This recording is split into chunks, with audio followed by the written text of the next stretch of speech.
Yes, she's right, Demoiselle. It's just about time now, so we should get going. Oh? All right then.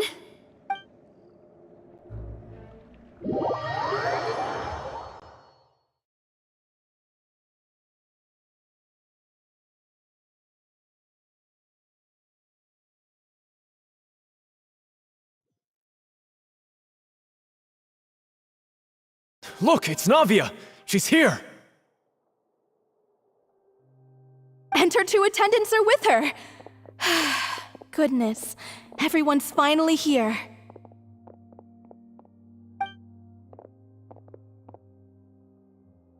There sure are a lot of people here to see the trial. And they all seem to be oddly excited about something. I even know some of these people. Karina, Desiree, Joyville, Jolien, Essen. Why are so many people here? And why do I have no recollection of this case? And as for the judge... huh? Where's Monsieur Neuvillette? Please sit in the defendant's seat. Don't worry, Silver and I shall accompany you. All right. But are you sure you can stand behind me? Typically, it wouldn't be allowed, but today is an exception.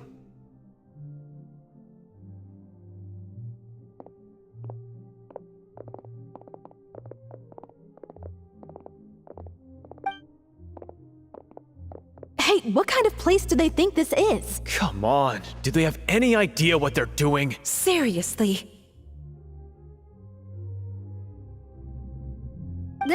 Enough with the whispering! Could someone please tell me where Monsieur Neuvillette is? And why I'm standing trial? My dear Miss Navia, have you not yet realized what you've done? In that case, allow me to explain. As all here know, you are Master Callus's successor, the head of the Spina di Rosula, someone held in high regard by every soul in Poisson.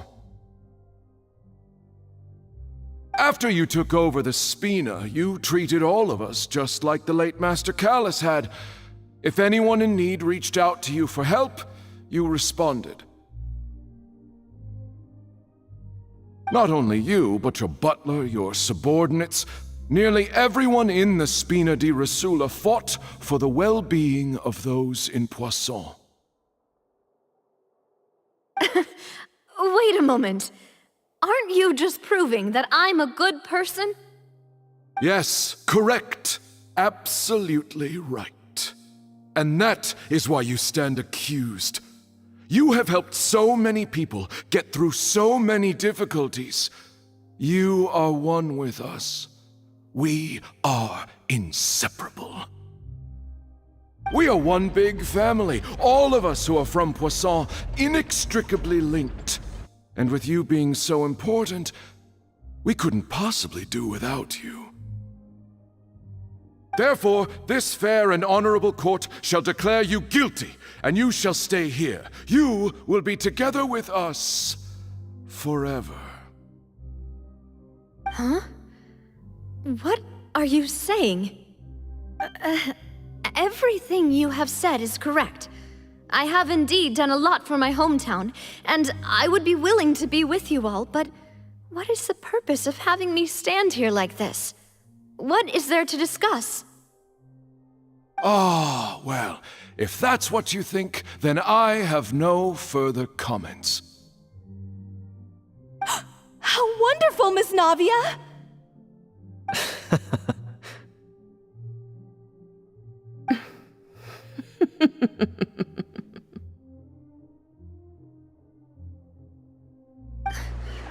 I know all these people. Why are they laughing? I seem to remember now.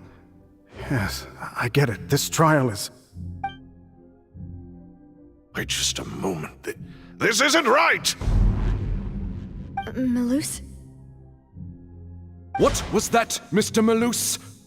Our conclusion is very clear and unanimous. Let the court judge her now. She's guilty! Stay here, Navia! You're one of us! Demoiselle, don't admit guilt.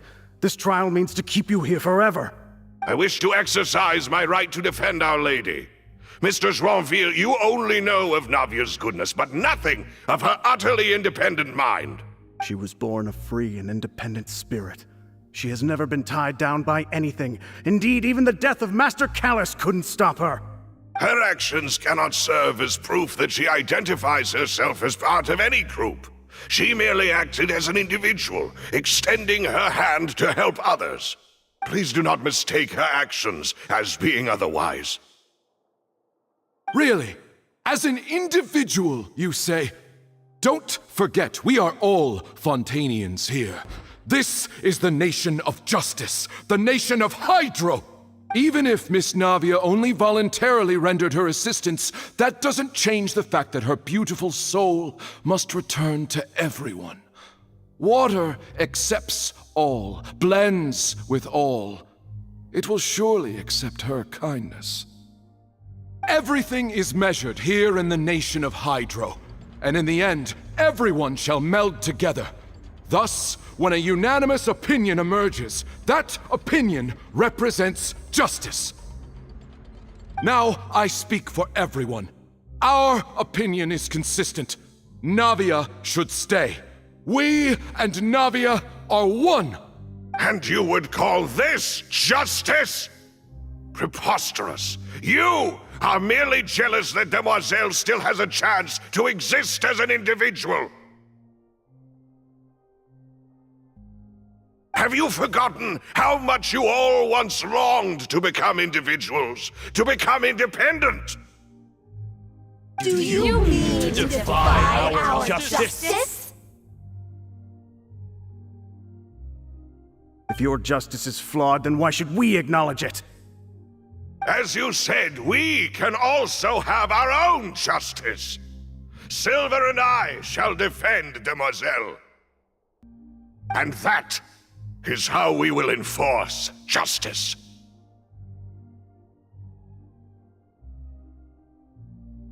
Ugh, my head... it hurts. Demoiselle, Silver, it hurts. My head is spinning. All I can see is stars swirling in front of me. I remember now. Everything that seemed odd from the very beginning.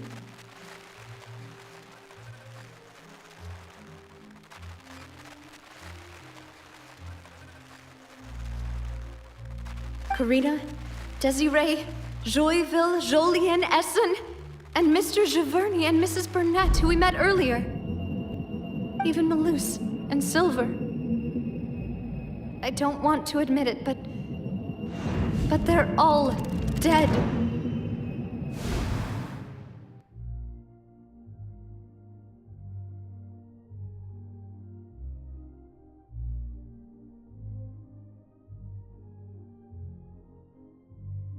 don't be afraid, and don't admit guilt. We will protect you to the very end.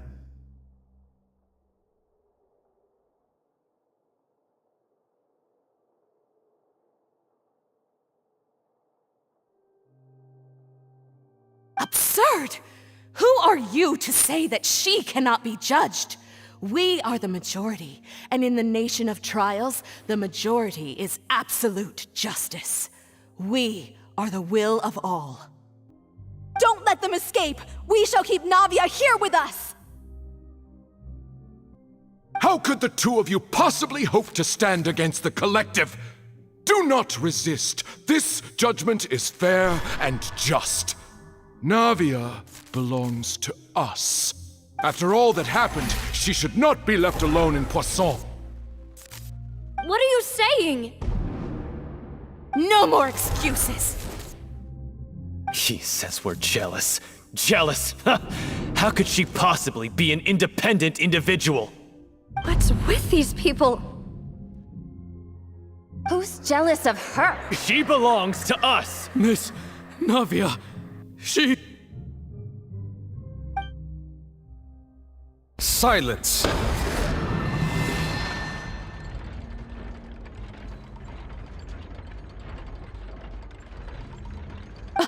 That's... Monsieur Neuvillette! Such commotion is prohibited in the court. The accusations you just presented are nonsense and cannot constitute a proper trial. The court will adjourn for the rest of the day. In this, I shall hear no objections from any unauthorized party. Our thanks, Monsieur Neuvillette.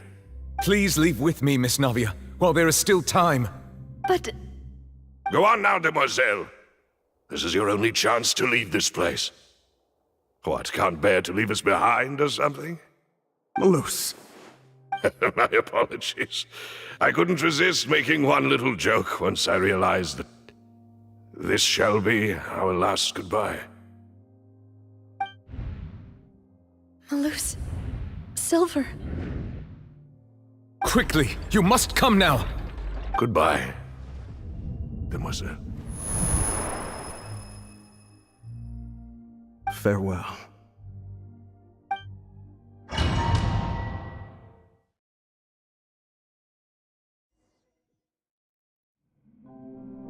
No, wait!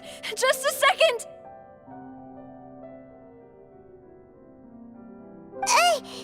Navia? You're awake. Good.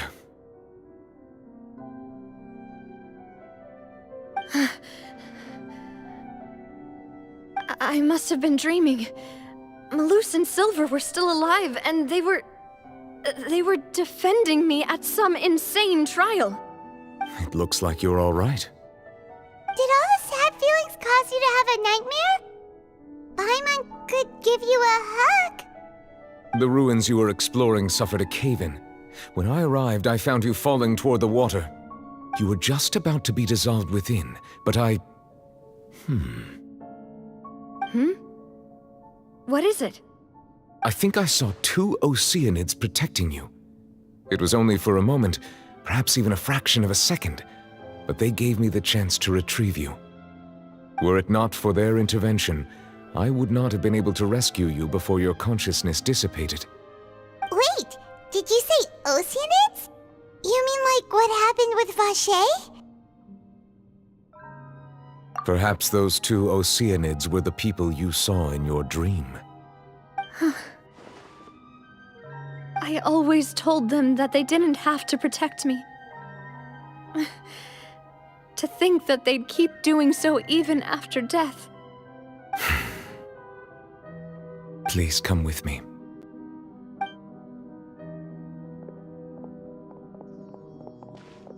Neuvillette, are you okay? Oh, I am quite all right. Perhaps there's something we could chat about? Why do you look so stiff all of a sudden? Oh, Paimon knows.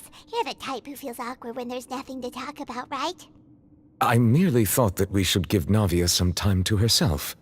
Huh? Why didn't you just say so then? Don't you think it's even more awkward to call us over like this and then have nothing to talk about? I suppose so. Ah, Sigewinne. I hope all is well with her these days.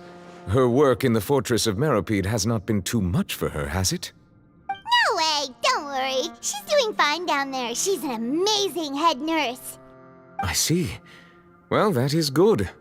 I have always worried that Sigewinne would need a lot of time to understand the world of humanity, just as I have.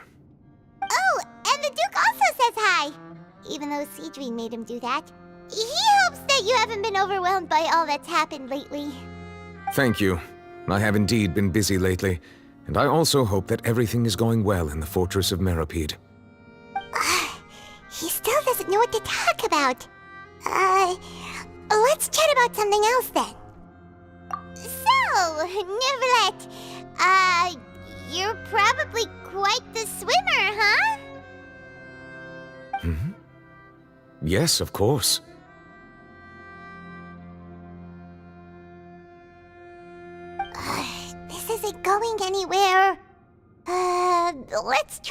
else. How did you find these ruins? Did the knave tell you? Yes, in fact. I had arranged to meet you in Poisson, but when I arrived, I discovered that the Fatui were helping the residents evacuate. They had even transported a large quantity of supplies to the area. Amid my astonishment, I ran into the knave, and we had a chat. She informed me that she had asked you to investigate the ancient ruins here.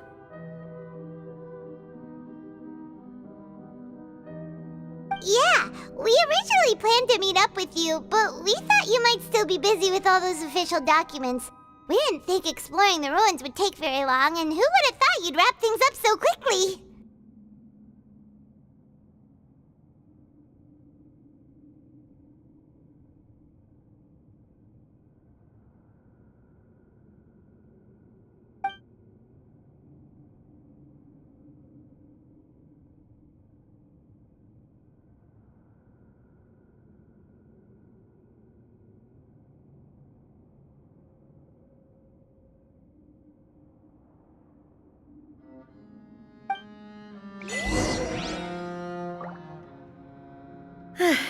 I'm sorry to have kept you all waiting like that.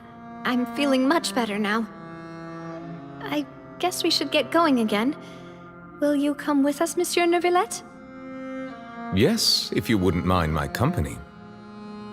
All right! Another one joins the party! Let's get going then!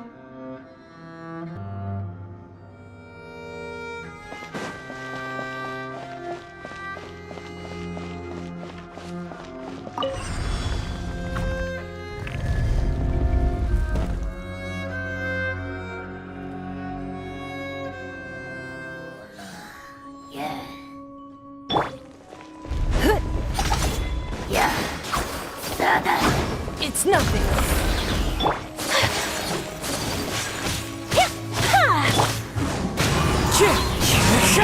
Your life is mine.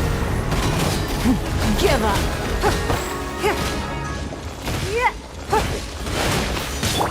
Whirling snow. Water jet! Don't waste my time.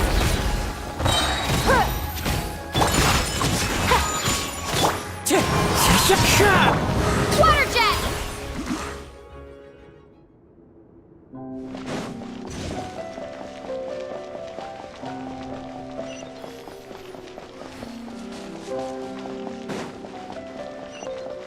Oh no, another unstable path. Watch your step.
Water jet! Watch out! There are rocks falling over here!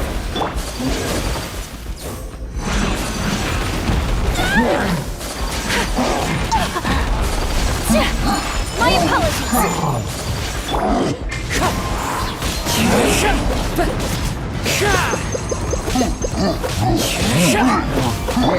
Water jet! Don't waste my time.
Wind Strider.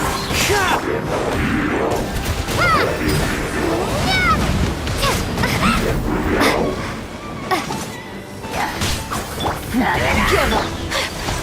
Take flight. Embrace the ice. As one with wind and cloud.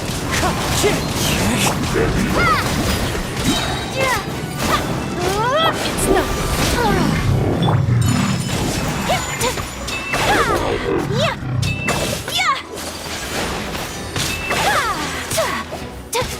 Wind Strider. Whirling snow. Nada Kundala.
Looks like we've reached the end. This is the place? There should not be any other hidden spaces in the vicinity. The path sure had some twists and turns, but it turns out that this place isn't actually that big.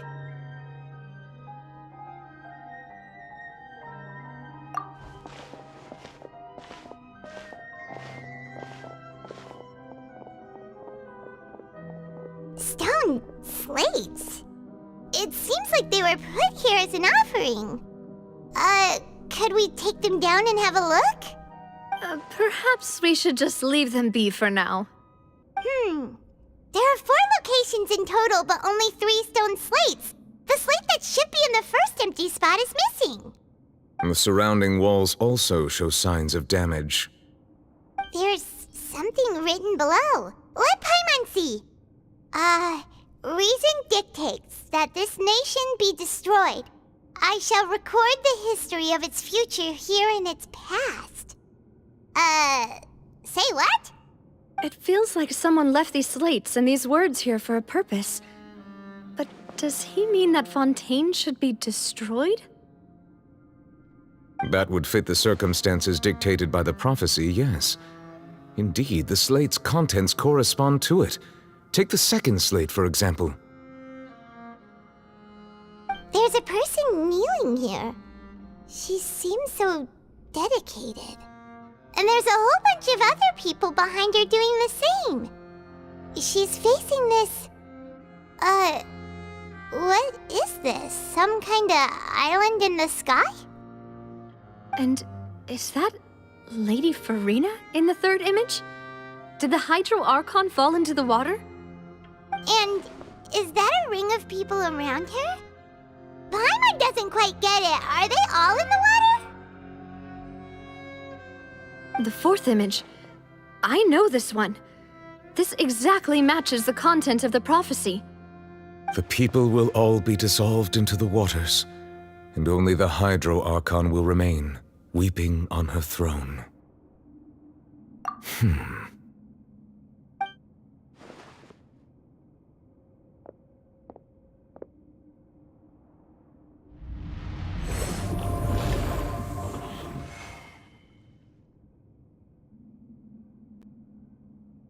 More information should be hidden in these slates, but I fear I cannot easily uncover it, most likely due to us missing the first slate.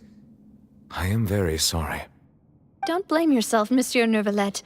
Deciphering ancient stone slates isn't one of your duties. Ooh, Paimon's getting the chills just looking at these slates. This says that it's the history of the future, right? That means the prophecy's sure to come true. I really hope it doesn't mean that. Still, Paimon feels like these images are kind of weird when you look at them together.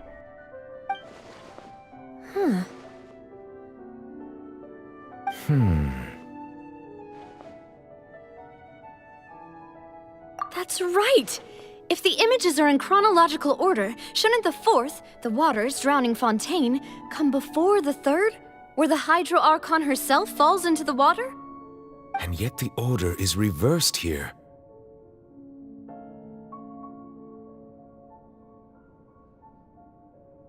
If we go by timing, Lady Farina only emerges in the third image.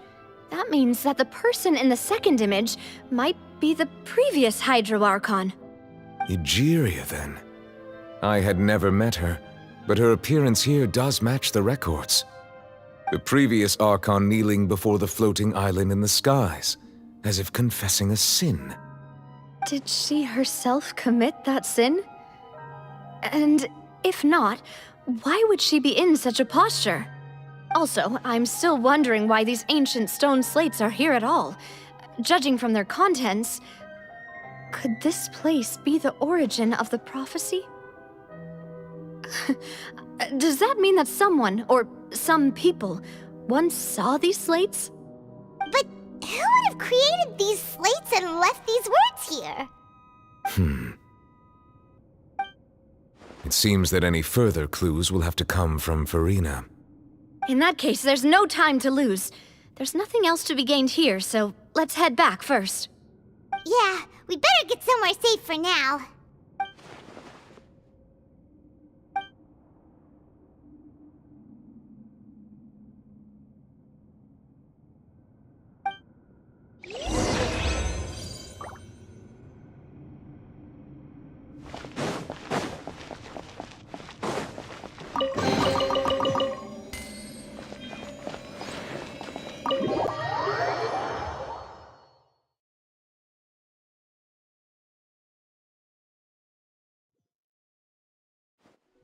Let's split up here.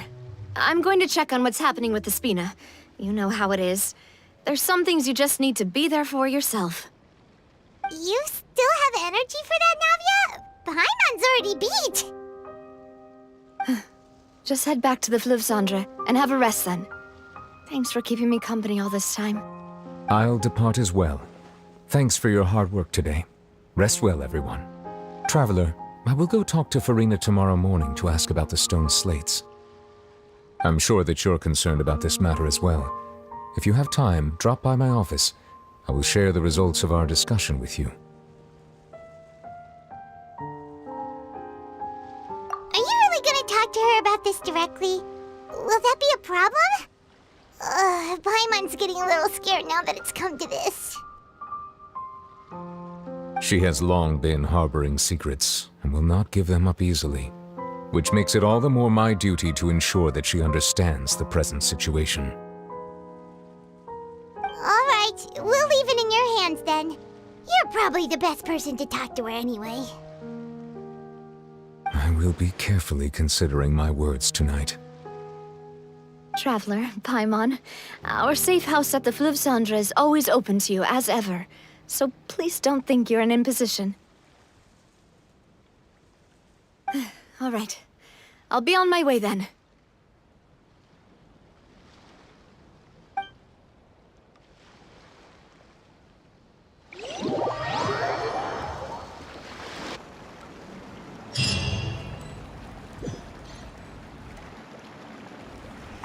We're finally back! Welcome back. We've got a special menu prepared for you two tonight. Yay! And there's good food too! Navi, no, the boss is the best.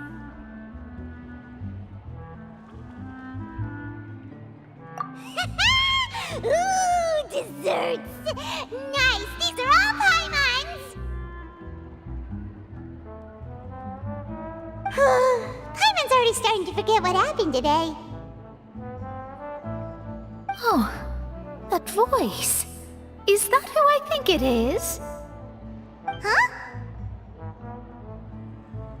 It's you two. What are you doing in Fontaine?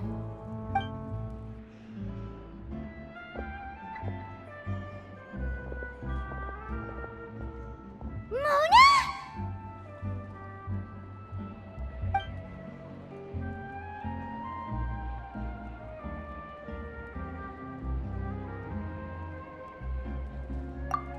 Seriously, nobody just uses a scry glass whenever they've got time to just see who they'll meet on the road.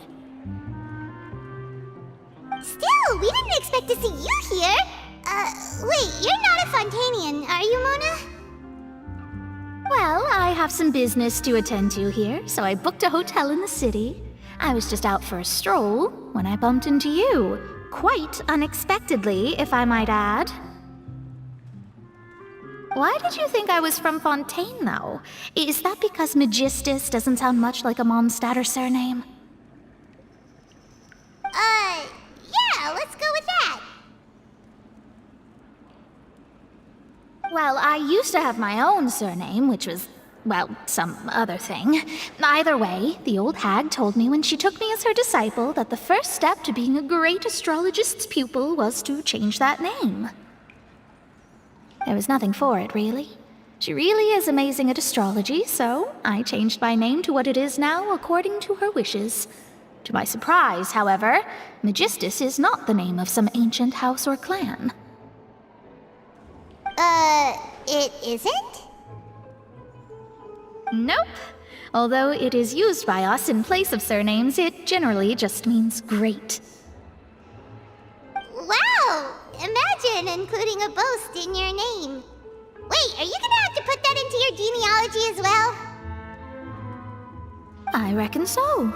In any case, I'd give my disciple a name like this as well, if I were to take one.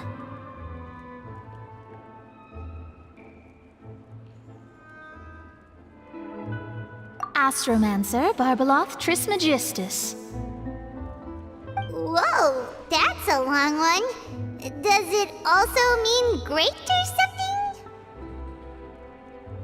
My name means Mona the Great Astrologist. As for the old hag, hers is, in plain speech, the thrice as great Scholar of the Stars. Just take it as a title specific to astrologists.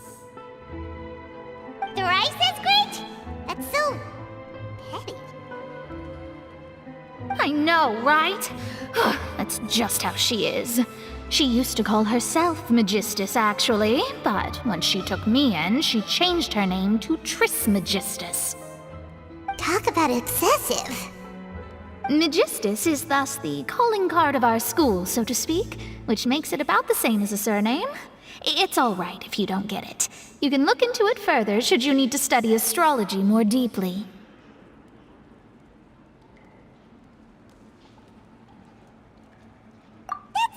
Terrible! But anyway, you're not Fontanian, are you, Mona? You're from Mondstadt, right? Well, I was born in Mondstadt, yes. My parents migrated to Dorman Port, and I traveled with the old hag for a while, after which I settled down in Mondstadt City. Oh, that's a good thing then. At least we know you won't be dissolved by Fontaine's waters. Speaking of that, I'm sure you're aware that a bunch of things have happened here in Fontaine, right? I know you're not a local, but I'd avoid getting too close to any water that looks strange all the same. There's something ominous about it. Well, the water, I mean. That was the main reason, yes. Just a while back, the Steambird invited me to take part in a panel and speak about the circulation of the prophecy as an astrologist. The invitation was sent quite early on. I don't think anyone expected Fontaine to be in this much trouble. What do you make of that prophecy, Mona? Just tell us what you think as an astrologist. Your word would go a long way to make things more certain and less scary. What I can tell you is that I'm an astrologist, and that this prophecy concerns the fate of Fontaine, even that of Ultivat. Ascertaining this is akin to reading the fortune of the whole world. I'm afraid that this is not something that just anyone can do. If I could do it, you would no longer call me an astrologist, but a visionary. But on the flip side, the prophecy is so huge and powerful that it must surely come from a powerful visionary. Its contents involve the fate of the world. Disregarding it would be a mistake. A visionary? Sounds really powerful and all, but does such a person really exist? Of course. The old hag could do it. And I'd bet there are others amongst those Hexenzirkel colleagues of hers who could do something similar. Are you sure? All right, I'll help you. It isn't often that I see you with such a serious look on your face. I'll tell you once I hear back from her. Thanks, Mona. You're amazing as always. Oh, well, this is something only I can do after all. So yes, your praises are quite welcome. That's the greatest of astrologists for you! Of all the people we know, you know the star's the best! Indeed, indeed. That's the spirit. Oh, sorry. I came to see what all the commotion was about. If there's anything you need, do not hesitate to inform the Spina di Rosula. Oh, whoops. Guess we were getting a little too carried away there. Well, I'll go tend to my own business now. If I receive any news, I'll be sure to come find you two again.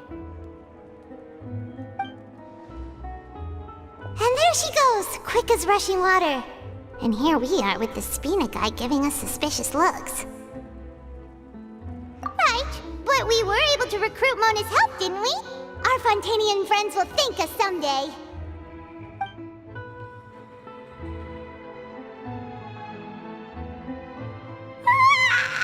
Good morning.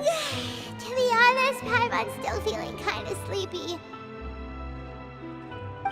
But it's time to get up, Traveler. We agreed to go see Neuvillette, so let's pack it up and get going.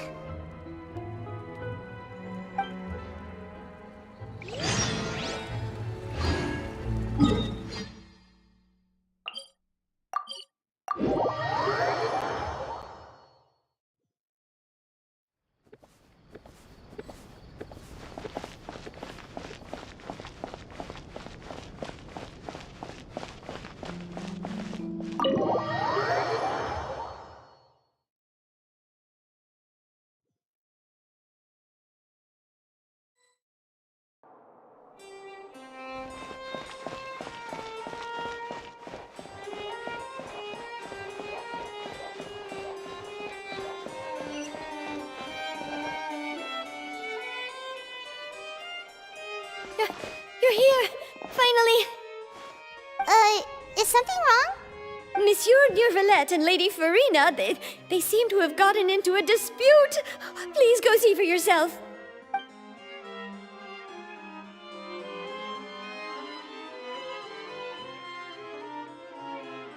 Like I said, I've already explained everything. And yet the problem has not been properly solved. There is little space for excuses between us. It is not my intention to offend you, but please, tell me where you stand. You are the Hydro Archon Focalor, are you not? Look at this. This is a list of the victims from the recent Poisson incident.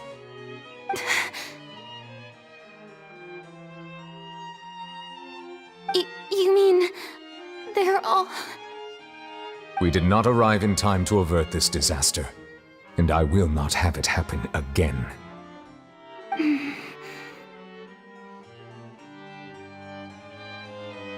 I will say this once more. You must tell me everything you know. Yesterday, I found 3 stone slates in some ancient ruins near Poisson. Do you know anything about those? Seriously? You're questioning me like this is a court case now. I don't know anything about that. But you found them in some ancient ruins, you say? That's correct, which is why I came to ask you some questions. There should have been 4 slates, but one of them was missing. The other 3 feature different images that seem to correlate to the prophecy. The prophecy? The second of these slates depicts the previous Hydro Archon Egeria kneeling before a floating island in the sky, as if confessing something. Do you know nothing of this either? I don't. I've never seen such slates. I'll ask you again. Do you really have no information regarding the previous Archon? My deciphering of the slates indicates that the Hydro Archon Egeria once had to confess to, or apologize for, a certain sin. If anyone would know about it, it should be you. All gods don't have the same secrets, you know. She was herself and I'm me. Is it really so strange that I know nothing? I understand your concerns, but I'm sorry. I just don't have anything to tell you. Forgive me for saying this now, Lady Farina, but I have long known of your various secret investigations into certain matters. There are several indications that you have been investigating the prophecy on the sly. This is not strange in itself, considering that you are the Hydro Archon. But it is strange that you should also claim to not know any of Egeria's secrets, as well as do nothing following your inquiries. You have never been as superficial as you have presented yourself to be, nor are you a fool. And yet, your behavior is very inconsistent.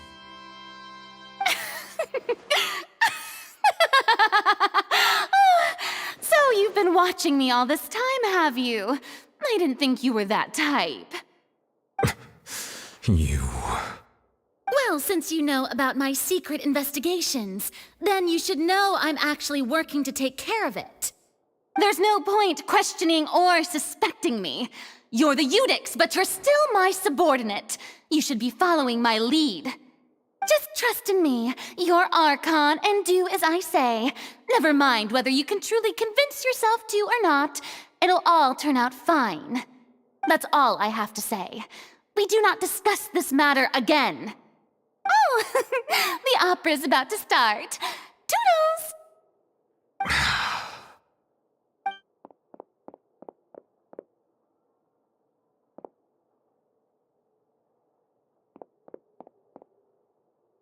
Did Farina not notice us standing by the door? Wonder what's up with her. She was smiling. Huh.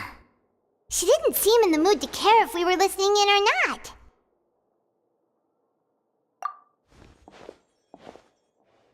I assume you've been outside for a while now? Oh!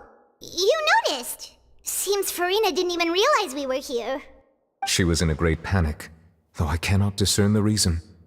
Our discussion reached impasses time and again, a state of affairs that we cannot allow to continue. Still, I do not understand.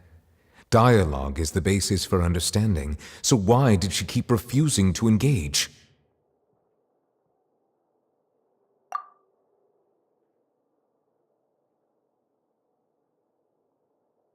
Everyone in her inner circle has noticed that she is hiding some secret. The issue is her attitude. I fear that she will not reveal anything unless absolutely forced to. We may have to create a situation in which she will have no choice but to speak. Oh? Like what? Normally, people will only reveal the truth when standing trial. Perhaps we must have the Hydro Archon experience just such a scenario. But Farina's seen so many trials, and she's really good at dodging questions. How do we make sure that she won't just slip away at the first chance she gets? We will need to consider this thoroughly, join forces with various parties, and then do what we can. If at all possible, I would prefer to recuse myself from this affair, but we must prevent the prophecy from coming to pass. This may be cruel to her, but all Fontaine is in crisis. The information a god possesses is too precious, and so we must take a chance on this.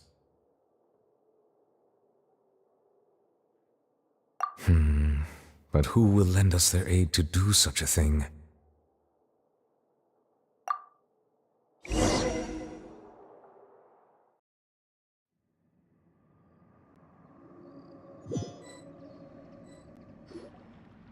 Well, That's everyone, huh?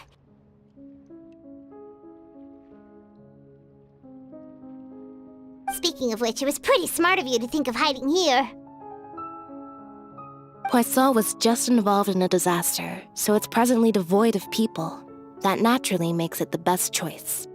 And here you are drinking tea like it's the most natural thing in the world, huh? That's what family should do. Sit and enjoy a leisurely time together.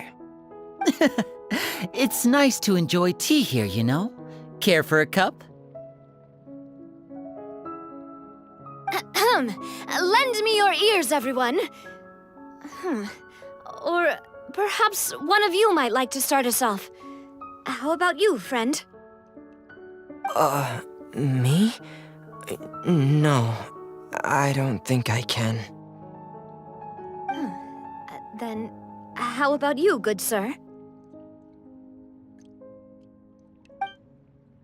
I fear that I will cause the mood on this boat to become as somber as it is in court.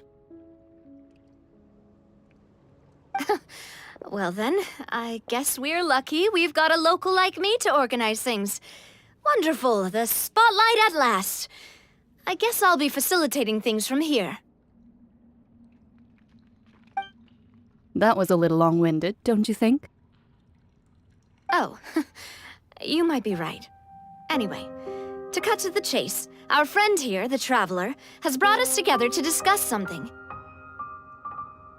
As for what that is, well, let's start by saying that we'll be pooling our efforts together to create a series of traps. Oh, how intriguing. Well, it's just an expression, really. One that I just learned from Chlorand, and used on the spot. So, let's invite her to explain in detail. A round of applause, please. Huh? Didn't you say that you would be facilitating this? Oh, come now. Your work doesn't involve much public speaking, right? This is a good chance to practice. You might even pick up some fancy oratory tricks to impress your boss with in the future. I see. And what does my boss say?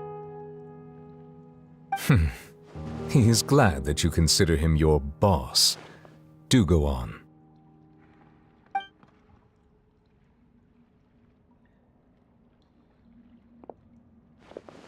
In that case, do any of you have experience hunting? Not that I recall. Fremine and I once used a wooden stick and a basket to catch wild rabbits when we were younger. As for Lynette, oh, right. You were sick that day, weren't you? I've also gone diving to catch some fish before. Does that count? I'm afraid not. You may or may not have heard, but Fontaine once played host to a group known as the Marechaussee Hunters. Though that was their name, they did not hunt animals, but rather various monsters left behind by the ancient dynasty of King Remus. Today, Fontaine's monster population has already thinned greatly, so the hunters have blended back into society, taking up arms in other lines of work. They even left a unique methodology of hunting in their wake. A trap comprises of the following components: bait, a trigger, and a containment device. Sometimes a lethal implement will also be necessary to deal with the prey. So, if we were to build a trap together, right now, what would you choose to build it with? For me, I would prefer something basket-shaped. Pigeons and rabbits will see the bait and naturally enter the snare.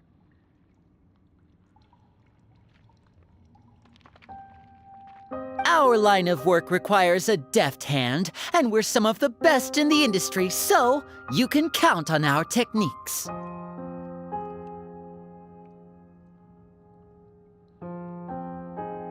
You used some of those techniques while moving the people of Poisson, didn't you? My subordinates mentioned that you even performed some magic for the bawling children. Yes, and I even managed to gather some intelligence in the meantime. I'm quite the multitasker if I do say so myself. I'm afraid I can't claim that as my strong suit. I prefer more stable methods, like placing bait in the water and waiting for the fish to come within reach. That's the kind of method I would count on.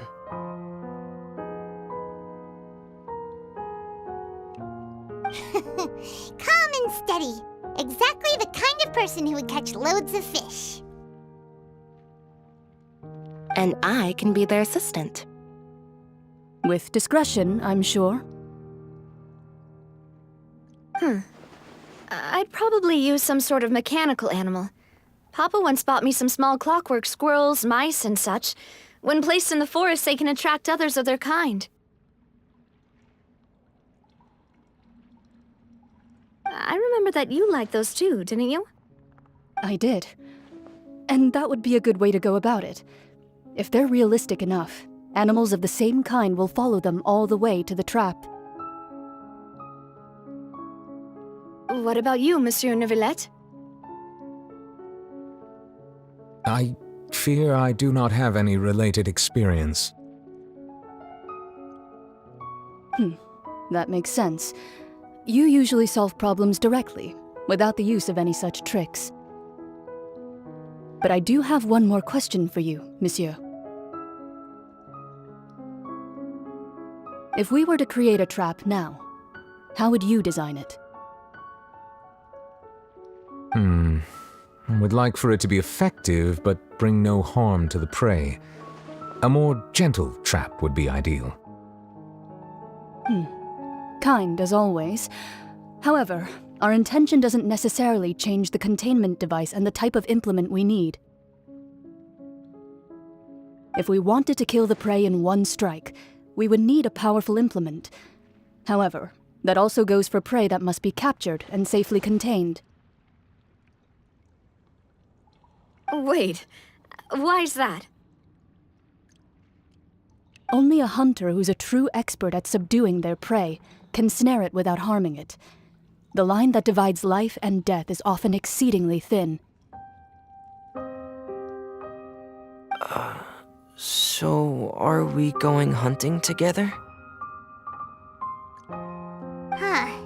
We hadn't thought of seeing ourselves as hunters. It kinda works, but maybe it's still not the best metaphor. If our means of capturing and dealing with our prey is to put them on trial, then the hunting metaphor is actually quite accurate. But we shall require much more courage than any hunter to judge a god, a being whose seat is an exalted throne.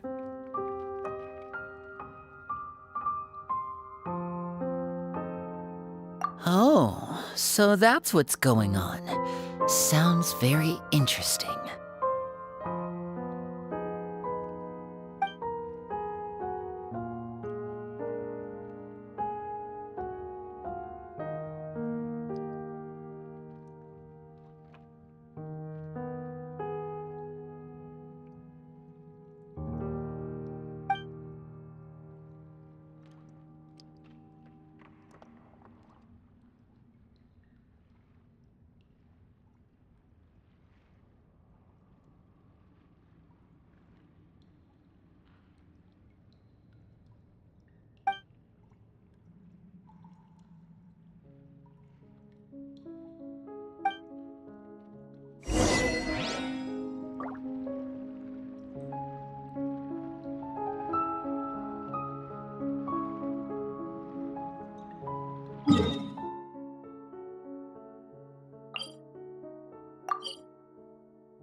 It's been a tough few days, hasn't it? So much has been happening. didn't think the meetings would go on for so long, but everyone seemed pretty fired up, huh? Paimon thought they'd be at least a little frightened. Well, Fremine was, now that Paimon thinks about it, but everyone else just looked a little surprised. Well... It's hard to say. Paimon doesn't have any experience with this sort of thing. But with you around, Paimon sure will do great. After all, you're the most reliable person in the world, aren't you?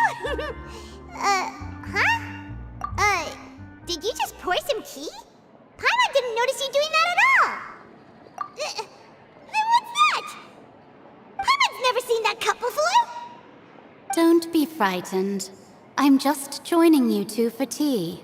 I merely refrained from saying anything till now. Who's that voice? But there's no one here. Aw, have you forgotten me already? Wait, you are familiar.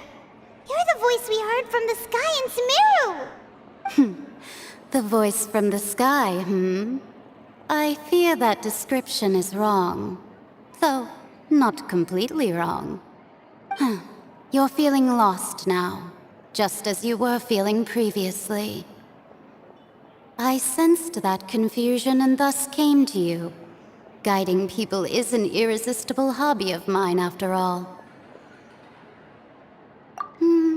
Consider me a passerby, just accepting a commission from my friend's disciple on a whim.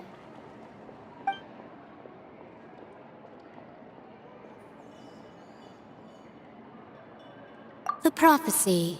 Yes, what has been prophesied will be fulfilled. You may view such things as the history of the future. What? Then is there any way we can stop it?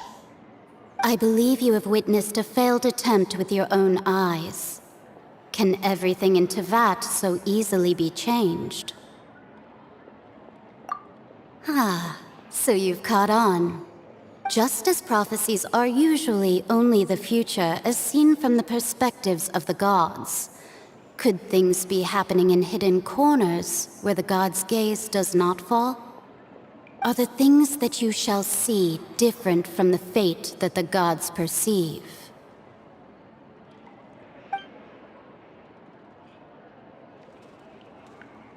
What is she talking about? It all sounds really impressive and important and stuff, but it also sounds kind of scary.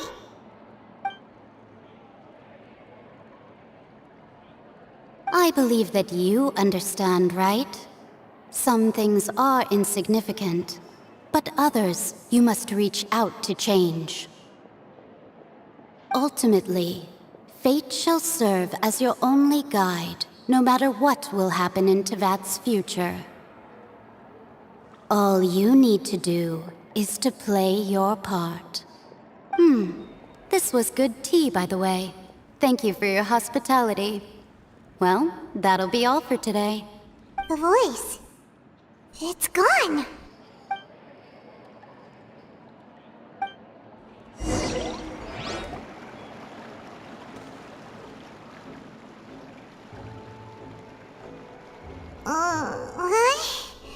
I want to hear someone talking. All right, coming. Hey, it's you who's getting lazy, okay?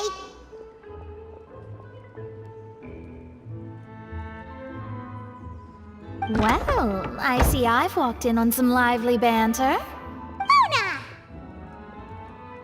Fine, just fine. I went to take part in that Steambird panel. It turned out to be more interesting than I expected. Not all Fontainians are pessimistic about this. One journalist mentioned that sitting around and waiting for the end to come would be wrong, and that they should make their own rescue preparations. I agreed, so we had a brief chat with her. Did she have pink hair by any chance? Why, yes! It was Charlotte. You remember her, right? That daredevil journalist? I'm in full support of her view.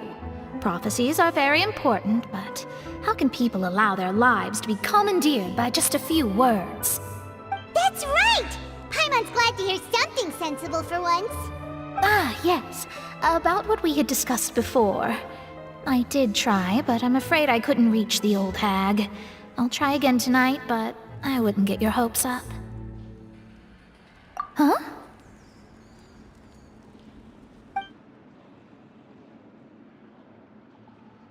Goodness gracious. Are you serious? She said that even the god's gaze has blind spots. Pretty bold if you ask Paimon. Most people would believe the gods to be all-knowing, right? The Hexen Circle members are certainly anything but ordinary. As for the mage named N, the old hag has mentioned her a few times. She said that N's sense of direction is incredible, and that she loves guiding those who are lost. But I've never met her, and if she were still alive, she'd be... well, suffice it to say that the hag's at least a few hundred now, and N's been around for longer than that. Whoa. The Hexen Circle sounds like a scary group. But they must really stay in shape to live so long. Their abilities alone are pretty terrifying. If she came to see you personally, then the problem you're facing must truly be of great importance. Well, it's not like Paimon could understand anything she said. Yes, she was quite cryptic, but I suspect she means that there is still a way to turn things around. She didn't say when or what that would be, though, so...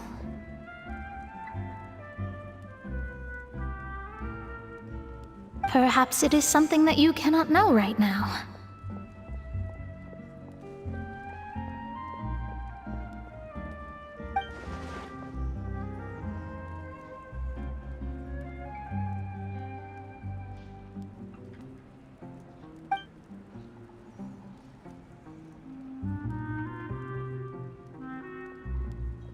Traveler, Paimon, are you two all right?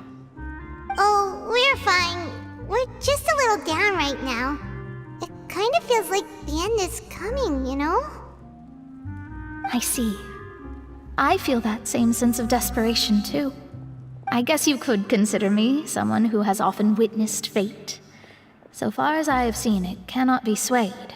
But even so, I still hope for, and believe in, miracles.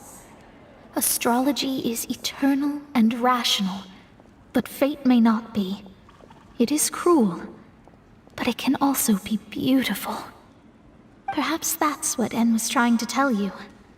Not to lose heart, and to believe that what you are seeing playing out before you is not yet set in stone. I did originally think of steering clear of all this, but I couldn't. Even if this is all futile, I still wish to help everyone. If we don't struggle to the last, then how can we face the end when it comes? Huh. You do have a point. There I go, talking about astrological principles again. Sorry about that. The moment I start talking about work-related stuff... I need to get going. It was worth trying to comfort you, even if only a little. I believe that you'll help those who are struggling in the same way I did. I suppose that might be why we always seem to meet by coincidence. Paimon feels kind of moved by what Mona said, but also kind of sad too. Hey, Traveler, Paimon suddenly feels like going outside for a walk. Let's go. Let's walk around the city, shall we? There's a few spots we always like to walk by.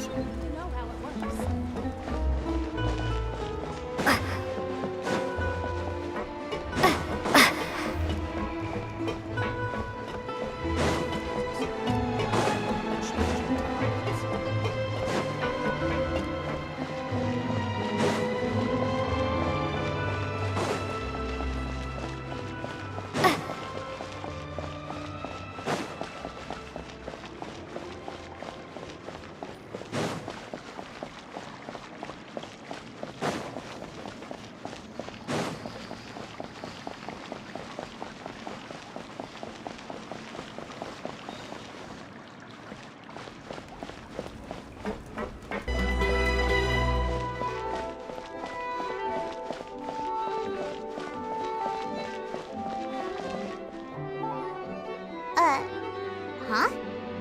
Our names are written in this newspaper. what's going on? Let Paimon see! The underwater stronghold, the Fortress of Meripede, has continued in its noble autonomy, but that does not mean that others cannot interact with it. My recent attempts to enter the fortress bore little fruit. Huh. Guess Charlotte still hasn't given up on that. Thus, did an Outlander friend become the focus of this report? A blonde adventurer with their white fairy, legends trailing in their wake. It is said that this mysterious traveler once visited the underwater fortress. So while the fortress's interior remains a mystery behind closed doors, do not fear, for the tales of the traveler contain surprises in spades. Journalist Charlotte's biggest scoop yet, the Traveler's Trail, World Walker. Huh. Charlotte took so many awesome photos of us and we never even noticed her. She hasn't been able to get a hold of anything at the fortress, so since we're easier to find, she's using us as the subject matter instead? Ugh, seriously? Well, fine. Those headlines and photos do look cool, so Paimon will forgive her this time.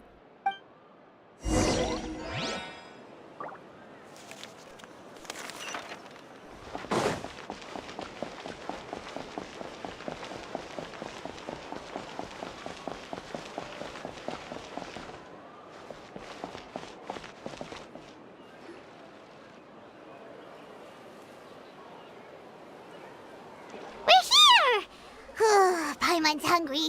Should we go in and get something to eat?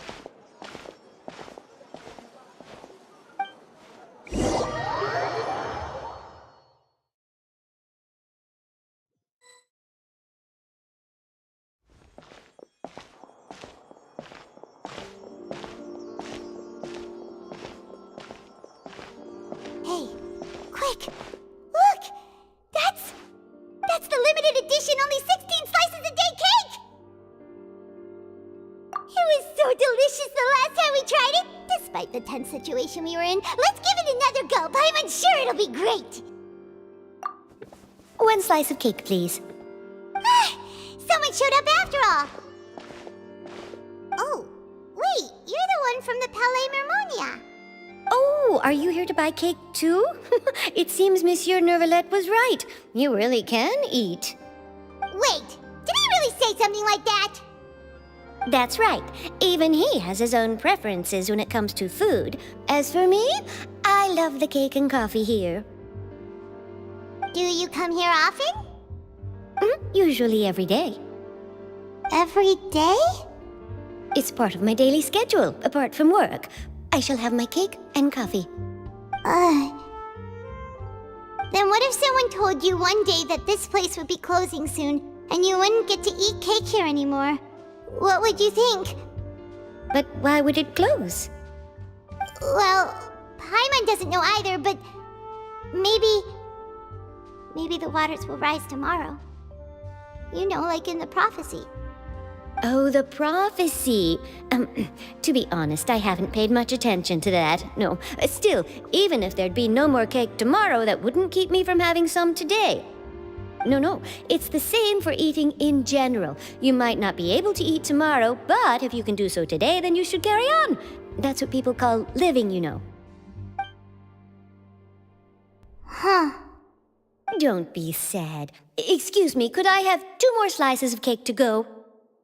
These 2 slices are for you. Sijuin said that this kind of expression you're making is what humans call being sad. Oh, you know Sijuin?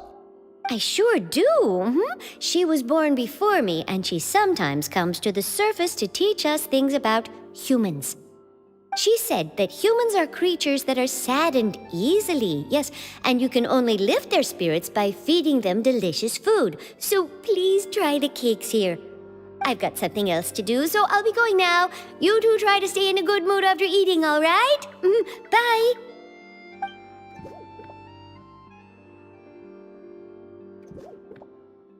And there she goes! Alright, let's dig in. Paimon's sure this cake will be delicious. It's more delicious than last time! And the flavor gets even better with a sip of tea.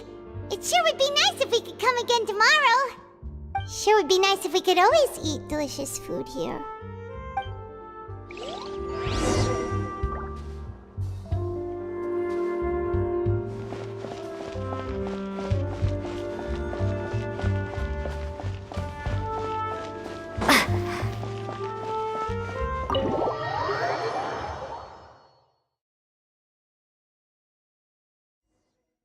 Oh, we're near the Steambird office. Let's go look for Charlotte and have a chat.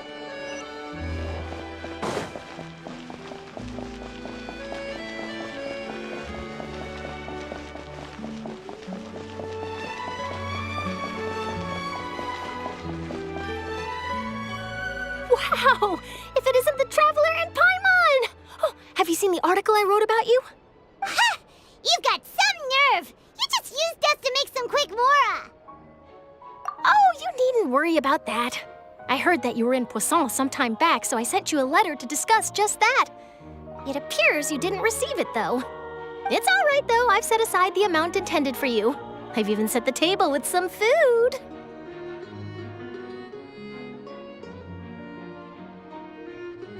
Really? Oh, you're the best! You're almost a little too easy to win over, Paimon. If I were a journalist with ulterior motives, you'd be in trouble now, you know. Oh, Paimon knows you're not like that. Still, what brings you here all of a sudden? Were you looking for me? When Mona mentioned you, we thought of coming to see you at work. I see. It seems you've already bumped into Mona here in Fontaine. So she mentioned me? What did she say? She said that you're a real daredevil of a journalist. Nice. In which case, can this daredevil journalist dare to request an exclusive interview with the legendary Traveler and Paimon? Huh? So your article in the paper today doesn't count? Oh, of course it doesn't. That was more like live photography. What I'd like to do is dive deeper and ask you to talk about the things you've seen and experienced. Yeah, are we even qualified enough? Why not? If I say you're worth an interview, then you're worth it. But not right now, of course. I'll need a few days to prepare. Oh, in that case, we'll just chat when you have the time then? Oh, so that's a yes? Ooh, splendid! I'll tell the editor-in-chief immediately. I'll have to apply for lighting, a venue, some props, and... Whew, so much to get done now. Talk to you later. Wait, Charlotte, Paimon's still got a question for you. And what's that? If, just for example, Fontaine were to be flooded tomorrow, what would you do today? Huh, that's the prophecy you're talking about, isn't it? I mean, I do hear about it often, but I've never once thought that the day could be tomorrow. If you're seriously asking, then I might try and think of a way to leave Fontaine.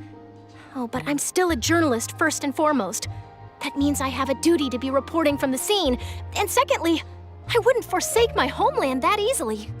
From what I've seen, most people don't know what they'd do should the worst come to pass. In truth, it might be better just to behave like normal rather than worry over such an end. So in all likelihood, I'd probably still be prepping at the office for that interview of ours.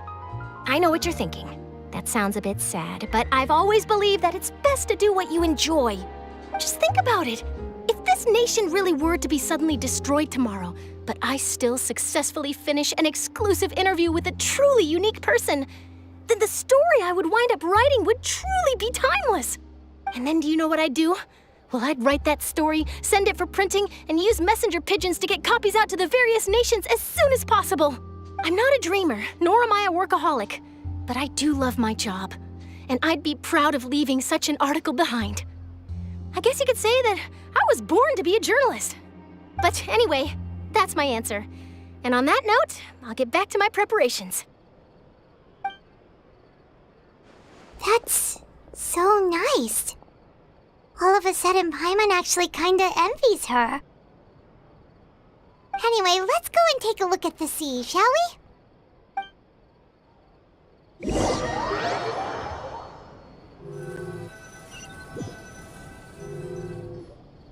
The sea breeze and scenery can be a pretty soothing combo, huh? Paimon's been thinking. If it wasn't Fontaine, but all of Tevat that would be destroyed tomorrow, where would we go and what would we do? No, Paimon should ask, if you could choose, what would you like to do?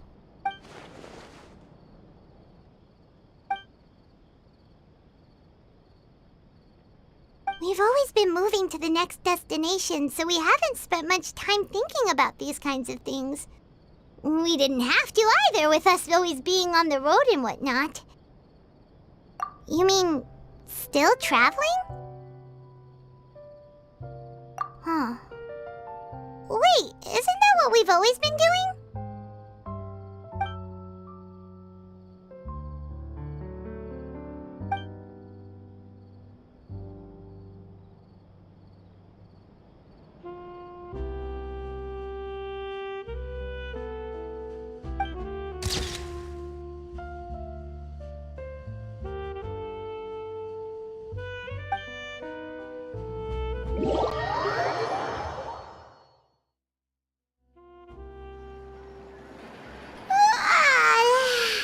Feels like you'll grow mold if you stay here long enough. But it's still better than the Fortress of Mirapede, that's for sure. It's not only damp there, but salty too. Ah, so the two of you are still here. Wonderful. Oh, you're from the Palais Mermonia, aren't you? Yes, I'm Isadora. Monsieur Nervillet sent me to look for you two before. I heard that afterward you went to the Fortress of Meropide.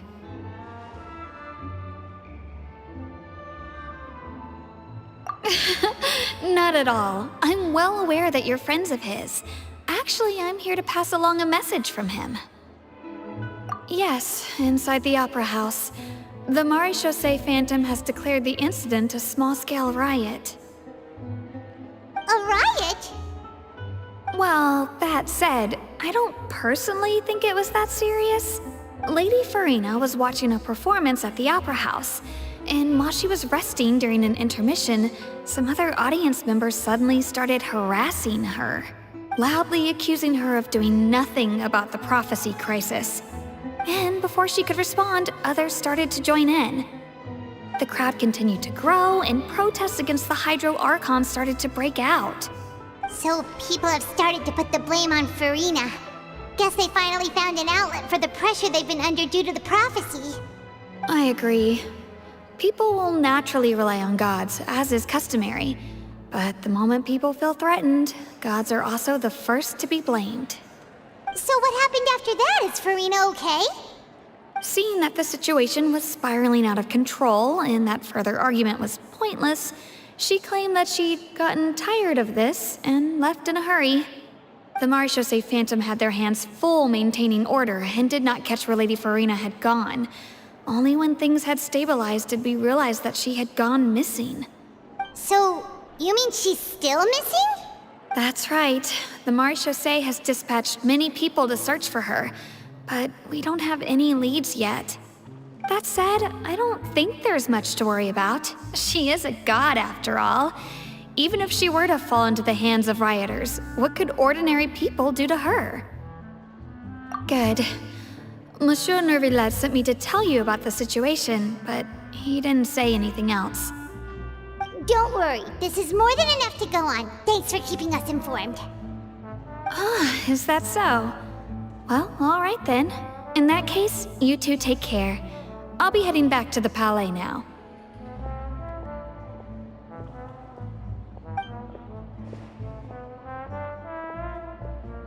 Well, sounds like we should hurry over to Poisson then. If we know Farina, she won't try to fix things in this situation. Instead, she'll look for a place to wait out the heat. And, as we also know, she may be loud and dramatic, but she doesn't have a heart of stone. When Nervillet was talking to her in the Palais Mermonia, and she heard about Poisson, she couldn't hide her sadness and remorse. It would be hard for her to ignore being accused by the public today. Paimon thinks Farina's probably taken the opportunity to slip away to Poisson and try to relieve the sense of guilt that she's feeling. Huh. Well, what do you think? Paimon knows the answer, of course, but Paimon can do the analysis to back it up, too. Cool, huh? In that case, there's not a moment to lose. Poisson, here we come!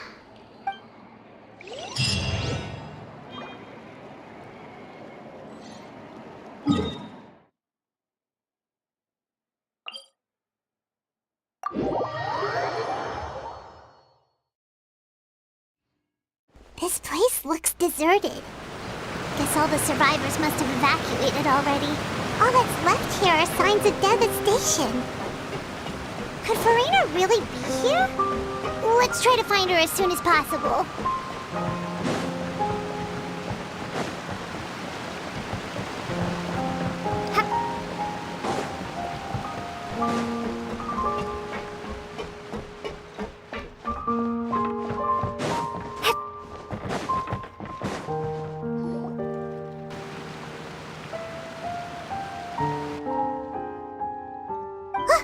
That's Farina, right over there. She really is here all on her own.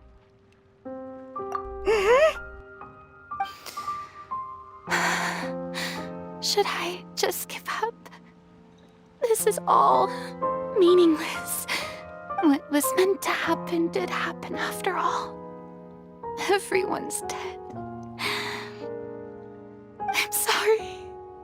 I'm so sorry. Give up, Farina. There's no point in holding out. I'm sorry.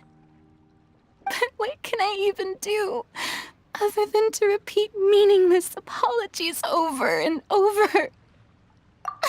Who's that? Don't worry, Farina. It's just us. So it is you, blonde traveler from another land. Why, I almost thought you were someone from that mob of my ignorant subjects, come to kneel and beg for my forgiveness. Farina, you were crying just now, weren't you? The tear stains on your face are obvious. What do you mean, tear stains? Oh, I remember. The show at the Opera House earlier this morning was so moving. I'm still trying to process it. Who did that uncivilized rabble think they were, disturbing my enjoyment of the arts? They even dare to tout their Archon. I must teach them a lesson. I can just imagine their twisted and frustrated faces once they realize that I'm nowhere to be found. Oh, and I'm sure Nouvellette and those people from the Marish Chaussee Phantom are freaking out right next to them, too.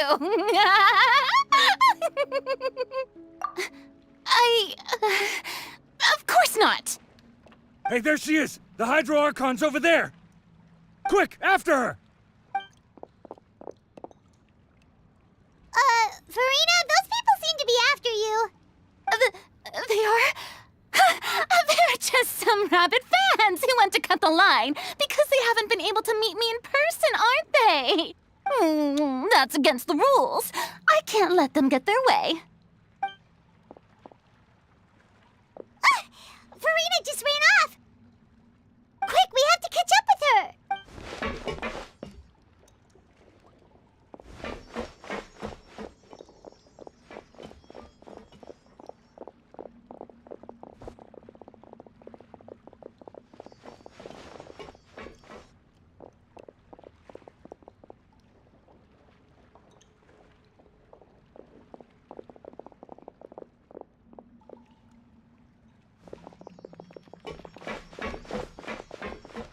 This should be the place, right? Hey, Farina! There's a good hiding spot over here. Quick, come to Paimon before the rest of them catch up to you. What is this place? Hurry, they're almost here. Fine. I suppose haste is warranted. Lead the way.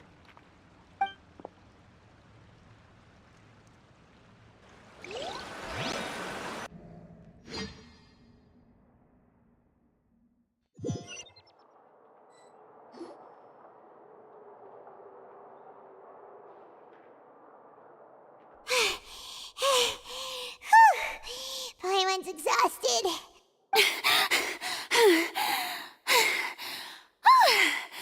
I'm so tired. I totally thought they had caught me. No, I mean, I merely gave in to the sheer enthusiasm they displayed.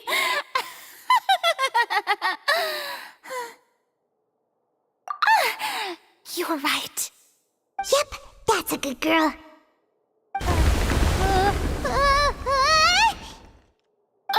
What's happening?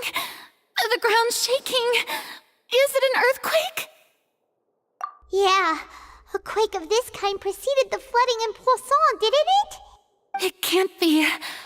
It's happening again. Well, there's no need to worry too much about that. Neverlette's made some emergency plans, so the evacuation should go a lot smoother this time. Yeah, I hope you're right. But the people of Poisson, they've already...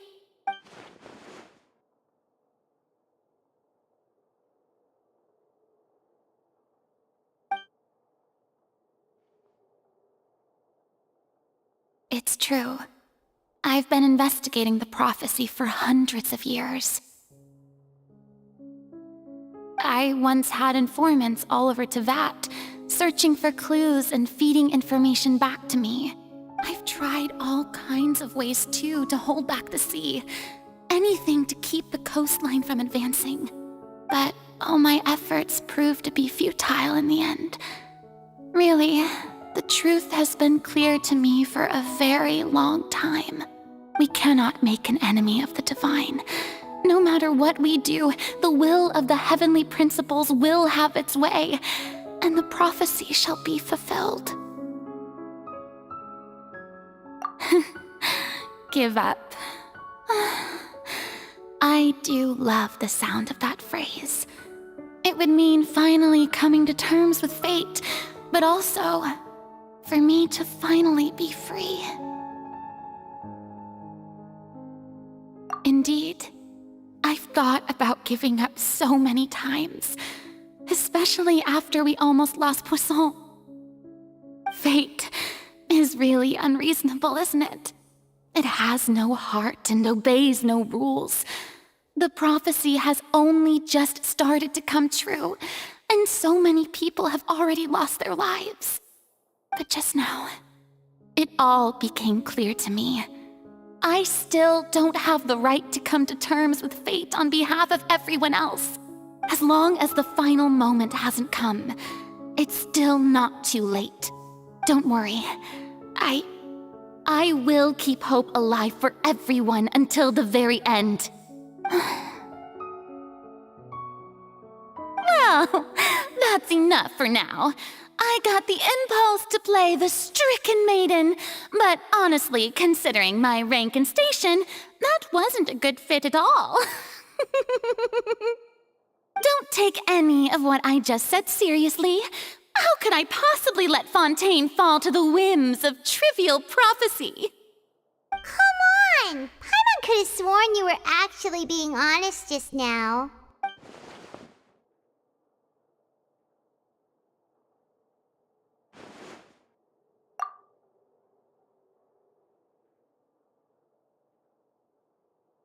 Share my burden. That's impossible. It was fated right from the start that this would be my duty alone.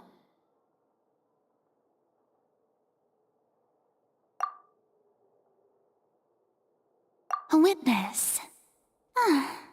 Yes, I've heard that you came to Tevat from beyond the stars, yes.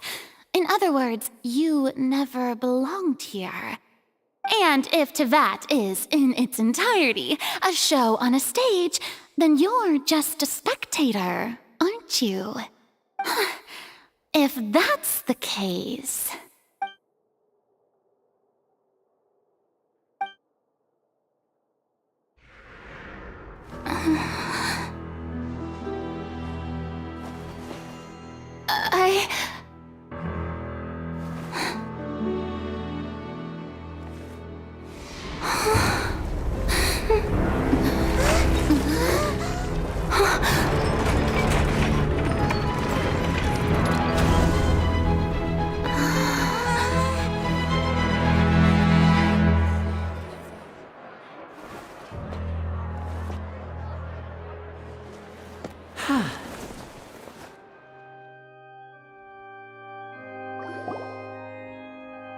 Ladies and gentlemen, this concludes my opening performance. Now, without further ado, we may proceed to the trial of our god. So this is what it is. Yes, you deserve praise for the effort you took to raise the dramatic stakes. Do not forget, however, that I am Focalor, the god of justice, the embodiment of justice itself.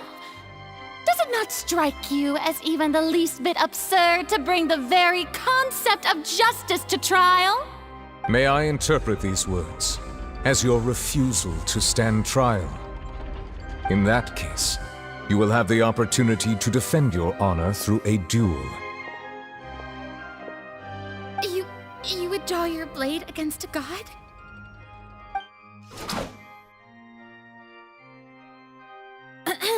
I see.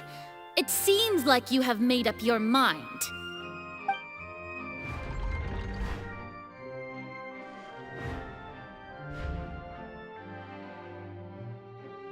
Paimon can't believe it. She just surrendered. What the heck is going on? Did I just see an Archon surrender to a human? Wow, how utterly humiliating. Lady Farina, what is the meaning of this? Shh! It would seem that there has been a misunderstanding. To be clear, the raising of both hands is not always an indication of surrender. Looking for excuses again, huh? I raised my hands just now to indicate my acceptance of the trial. No duel shall be necessary. I will admit that I've been running away for a long time. I'm sorry, everyone.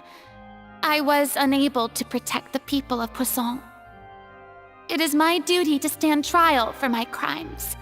You are not the only ones to be disappointed in me. I, too, am exceedingly disappointed in myself. But now, it is time for the Hydro Archon to show you her courage and resolve. I, Farina, will use this trial to show the world the true meaning of justice! This time, I will protect you. Applaud and rejoice! One of the most outrageous and fantastical arcs known to the opera epiclese is now unfolding before your eyes. Mark my words, this shall be one of the most exhilarating and brilliant shows ever to grace the stage of Fontaine! The trial of the Hydro Archon, Focalor, will now begin! Woohoo! Oh, now we're making history! Why does it feel like Farina just took over the whole thing? Like, come on! Didn't she just get forced to stand trial for her crimes? Also, even though she's still acting super dramatic, she is taking this seriously this time, right? All right, then. Who will be my opponent in this trial? The court asks the prosecutor to please take the stand. Is that so? Very well.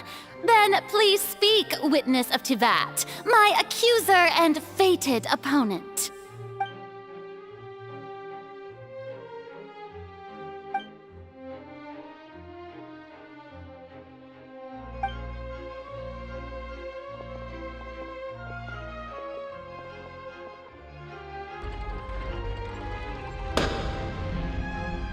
Also, please allow me to ask, as a final question before the trial begins. Just how much work did you do to force me onto this stage? Well, we did do a lot of prep after the meeting that day. I can go over the tasks assigned to the Spina di Rosula, since they were rather straightforward and easy. Navia, the president of the Spina di Rosula. Most of the people who participated in the disturbance this morning were my subordinates. They changed into plain clothes and came to the Opera House as regular audience members, waiting for the perfect opportunity to incite insurrection against you.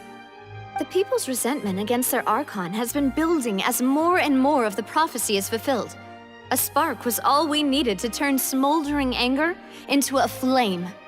Moreover, according to our understanding and analysis of you, when something like that occurred, you would likely flee the scene and head to Poisson by yourself. So, we arranged for a second group to lie in wait there. So, you mean the ones who scoured the settlement for me were also from the Spina? And their goal was to force you to step into the giant magic box so you may personally participate in the greatest magic performance in all of Fontanian history. That's right. That house was a magic box, rather than someone's residence. As the super ultimate version of the setup that I used when I first performed at the Opera Epiclese, the volume of the box was increased by a whole order of magnitude, and the distance it traversed was the entire gap between Poisson and Araneas. Its cargo, of course, was an Archon instead of a human. My thanks, Farina. Without your help, we could never have pulled off such an extraordinary performance. You're welcome? Of course, this performance was only made possible with Father's support. The House of the Hearth spent a massive amount of labor in Mora to pull this off. We had to select a location, construct the giant magic box, dig a tunnel, and open up a path through the water. It was a lot of work for all of us. So, in other words, the earthquake that we felt within the giant magic box was just a normal tremor from the transportation of the whole house? That's right. It wasn't a sign of another disaster to come. Then, I can guess Nervilette and Cloran's parts.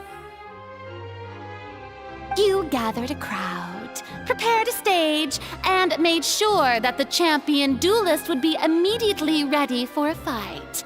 Also that as soon as I appeared on the stage, the trial may commence without a hitch. Am I right? Yes, that is correct. Well, Clorand, I must commend you for your courage.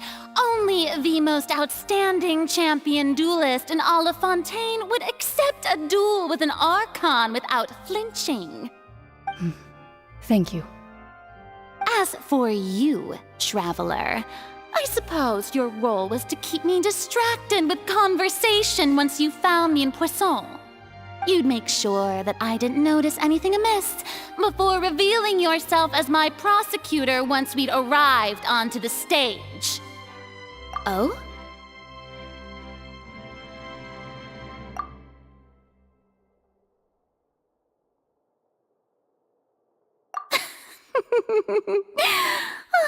Is that so? Then I suppose I must have missed my final chance. It's fine. It matters not. What's done is done. The stage is already set, so there's no reason to disappoint the audience. Let's see this trial through to the very end.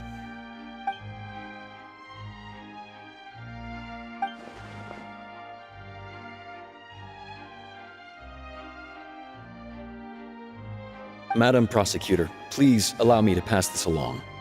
This is a document that Miss Charlotte applied for and received permission to share with you during the trial. According to her, it should speed up the proceedings. Huh? Charlotte wanted to give us something? Oh, so she's here too! Hey, Charlotte! Oh, let Paimon see. Isn't this the exclusive interview that she did with us before? So she's already finished it, huh? Wait, then that means this document is a perfect timeline of everything that's happened ever since we stepped foot in Fontaine! So in other words, we can refer to this anthology of evidence every time we want to use something from our journey as evidence for an argument! Let's quickly confirm the information in it. Just think of it as a refresher, alright? You defeated the Hydro Archon in the very first duels you took part in at the Opera House. That's one for the history books, all right.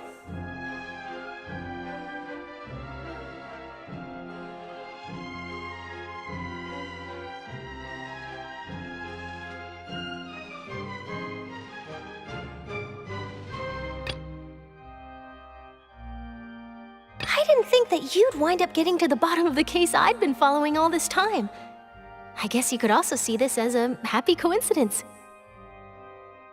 This is the first time Monsieur Nervillette had a difference of opinion with the Oratrice. Even the Hydro Archon can't figure it out. A Fatui Harbinger. She's an extraordinary person. Her instinct must mean something. The fortress of Meripede was almost destroyed in a single day. That I didn't witness that scene personally will always be a source of professional regret, I think. According to Monsieur Nervillette, both Child and that whale should have been in the primordial sea at that time. I nearly lost my awesome friend Navia. To be honest, that still gives me shivers. The words of someone as extraordinary as a witch can probably only be truly understood when something surreal happens to you.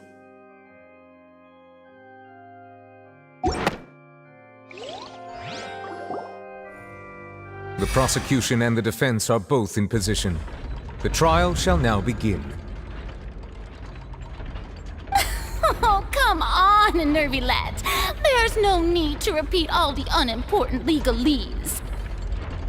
Just fast forward to the part where the prosecution lays out my offenses. As the defendant and the lead actress of this performance, I still haven't even been informed of my supposed guilt in all of this. Of course, it is only natural for humans to struggle to understand the actions of a god. However, you will need more than that to convict me of a crime. That's true, but my charge here is unrelated to your conduct as an Archon. Instead, I would like to charge you as a fraud who's never been the Archon in the first place. Wait, what was that? Lady Farina's a fraud? Hey, I came here thinking that we were going to try the Hydro Archon for forsaking her duty, but did I hear that right? She's not our Archon at all? Charge accepted. Lady Farina, do you plead guilty to the charge?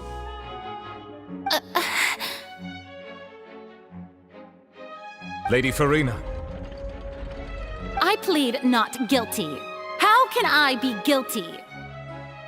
There is no way that I, Focalor, otherwise known as Farina de Fontaine, a member of the Seven and the Regina of all waters, kindreds, peoples, and laws of Fontaine, could be anything other than your true Archon. Yeah, even though Lady Farina can be rather eccentric, isn't it going too far to doubt her very identity? Yeah, I've never questioned her identity either. Sure, Lady Farina can be super irresponsible, but what grounds does that prosecutor have to make such a huge claim? I have cause to believe that common sense will prevail in this case. Many of the members of the audience have known me as the Hydro Archon ever since they were born. There would be no fooling their memory. See? Even the Oratrice has decided to show me its favor. Are you sure you want to commit to a charge that will never be upheld? If you wish to drop the case, I can promise you as the God of Justice that you will not have to face trial for making a false accusation. We will treat everything that's happened as a dramatic spectacle and move on with our lives. What do you say to that? Huh. An argument with near impossible odds, huh? We have to not only refute Farina's claims, but also overturn the long-held beliefs of the people. Well, I tried to give you the chance to surrender. If you must persist, then let me ask. If you believe I'm not the Archon, then what manner of being do you think I am? And if I was not the Archon, then how did I manage to live for over 500 years?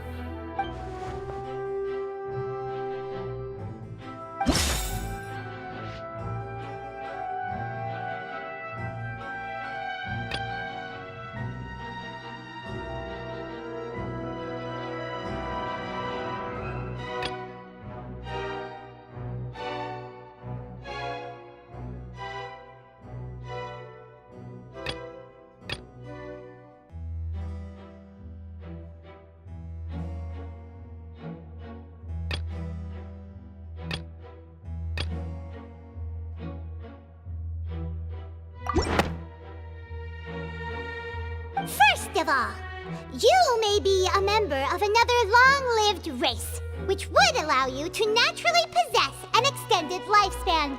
And second of all, even if that wasn't the case, there could be other ways to extend your life. Who gave you that idea? Was it the knave? You'd sink so low as to use a harbinger's words against me.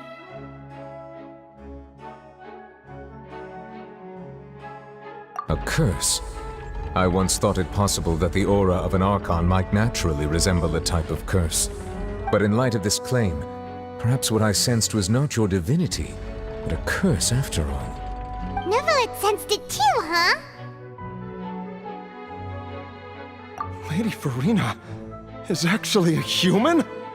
Well, it is true that it's extremely difficult to tell humans and gods apart just by looking at them. It's not impossible.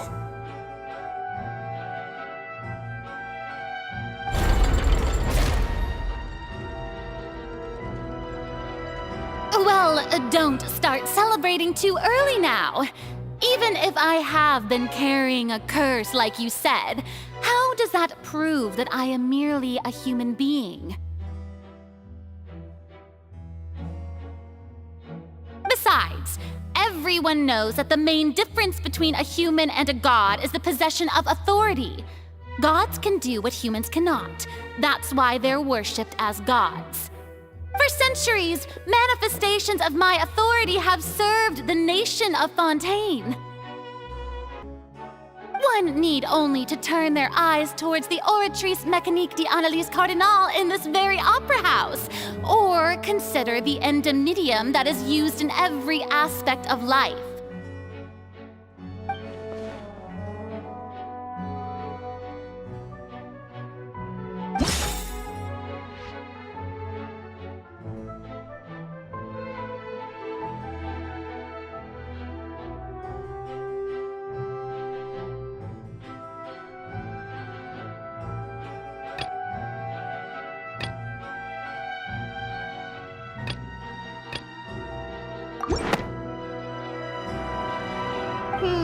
That doesn't sound right. Paimon doesn't think this clue can be used as compelling evidence to build our case.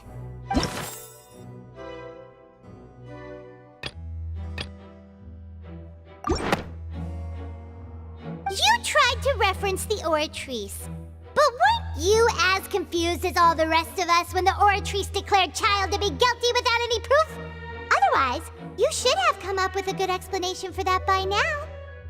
Didn't I make myself clear at the time? The decisions of the gods are naturally difficult for humans to comprehend. There is no need to provide an explanation. Lady Farina, I believe a reminder of your current circumstances is in order.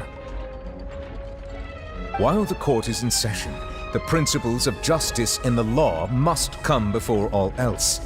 While you are an Archon, you are also first and foremost the defendant in this trial. You will prove yourself unable to defend against the prosecution's charges if you continue to withhold vital information against the rules of the court. I never thought you'd use that kind of rhetoric against me. That was no trick of